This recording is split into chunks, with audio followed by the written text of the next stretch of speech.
I see so many people stuck in the same place with their Amazon FBA business. They're sourcing but not growing. The truth is, your business only moves forwards when you pull all three levers that control growth. Miss even one and you'll feel like you're not going anywhere. Every Amazon seller I've seen plateau, they're usually missing just one of three things. It's never luck, it's not even the market, it's one of these three levers that are not being pulled hard enough. And I've personally been there myself. Times when I had money but not the knowledge, or had the knowledge but wasn't consistent with effort, and the business just stalled. The moment I fixed that imbalance, everything started moving again. Now, the three important levers that you need to be controlling in your Amazon business: one, being capital, which is all about your money and knowing how to manage it. Two is knowledge, knowing what to do in the business and why. Three, effort, your consistency and discipline into the business. So for the cash flow side of things, this is going to be consisting of reinvesting your profits, avoiding overbuying slow selling items, and using credit sensibly. If you're constantly taking money out of the business to pay yourself, then you're just limiting how much you can actually scale it, because the more money you can reinvest back in, the quicker you're going to be able to grow the business, and that money will compound over time. Speed is the key for cash flow. Flipping capital quickly is always going to be better than holding on to slow stock. Scaling isn't just about having the money, it's about cycling that money fast and smart. You don't need massive amounts of money to get started in an Amazon business, but you do need to be efficient with the money you have to keep moving forwards. So let's say you have $1,000. It's not massive amounts of capital, but if you spend that on stock that sells within a 30-day period at a 30% return on investment, that's £1,300. Now, if you recycle that 10 times a year, you've just turned 1k into 13k. But if you're buying slow moving stock that takes 3 months to sell, you're only going to recycle that 1k 4 times in a year. So congratulations, you've just capped your growth. When it comes to cash flow management, you should always know how much cash is tied up in stock, how much is available right now in your bank, and what's going to be coming back to you over the next week or so from payouts. You need to be tracking your expenses such as software, subscriptions, because of course you need to make sure you've still got money left over at the end of every month in your bank for these, and not overspending, because that's going to leave you in bad positions such as going into your overdraft in your bank, which nobody wants. You also need to be careful of the illusion of profit. A deal that looks good on paper when you're checking through the statistics on SellerAmp SaaS, but it can still destroy cash flow if it's a slow selling item. Maybe it makes £50 profit every time it sells, but if it's only generating you 2 sales a month and you've had to invest a decent amount of capital into it, then that money's going to be sat there for a while when you could be investing it into multiple different products that are selling faster and see a return on your money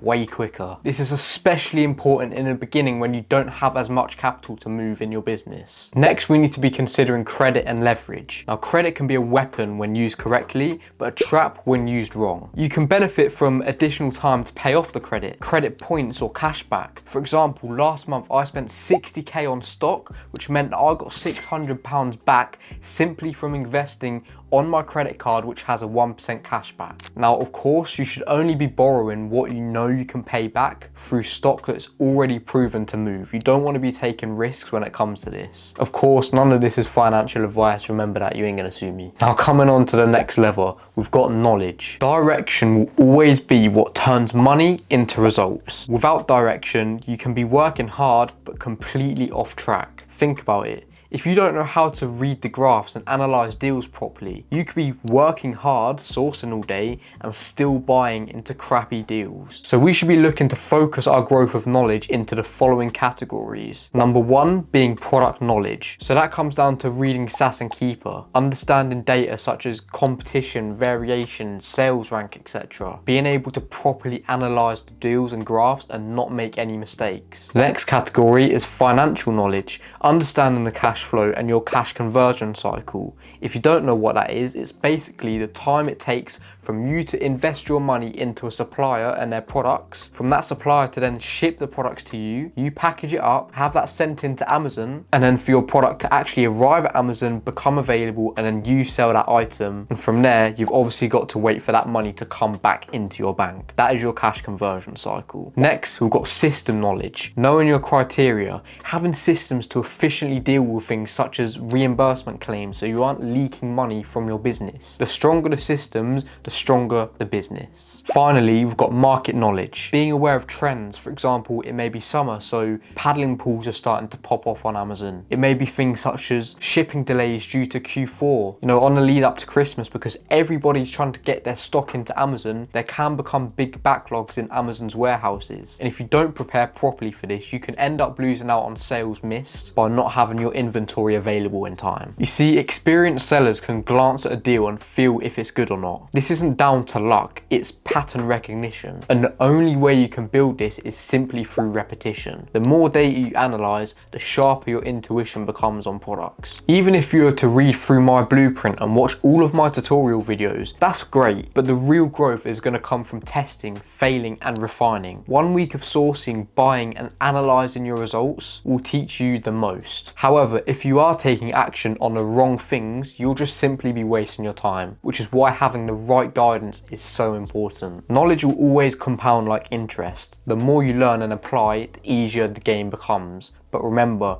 unimplemented knowledge is just entertainment. You only learn something when it's implemented into your business too. Now, lever number 3 is effort. This is the multiplier that separates talkers from doers. You can have 10K and all the knowledge in the world, but if you're inconsistent, your results will be too. Most people will start the business, go hard for a week, and then go ghost for free. That does not work. Amazon rewards daily action, scanning products, refining filters, tracking the profits. None of it is glamorous, but it compounds with time. Now, you want to be operating in your business with as little friction as possible. You need to make it as easy as you can for yourself. To do this, you should be building systems around your schedule works and helps you increase your effort. So for example, you could be setting yourself daily sourcing targets of say 5 to 10 potential deals each day. You could set yourself weekly goals of 25 products purchased in that week. You can implement time blocking into your day, so you religiously spend 1 hour sourcing before work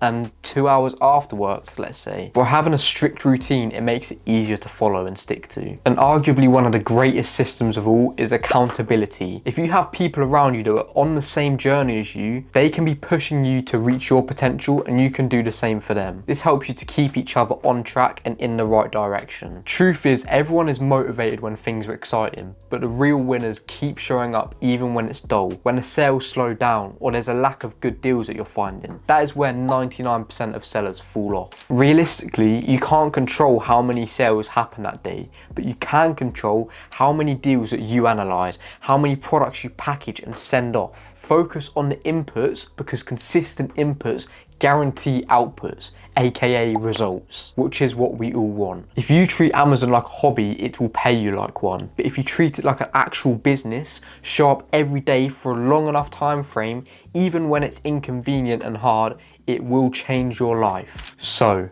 those are the 3 levers. Capital, how you manage your money. Knowledge, how you make better decisions. And effort, how consistent you are. They all depend on each other. If one is weak, the business slows down. If all 3 are strong, that is when the business can thrive. And it may not happen quickly, but with consistent inputs and refusing to give up, there is no reason why you can't succeed too. If you want further help in growing a successful Amazon business, head to the link in the description, which will take you to my website, and you can apply to book a free call with me to learn more. Alternatively, just watch this next video.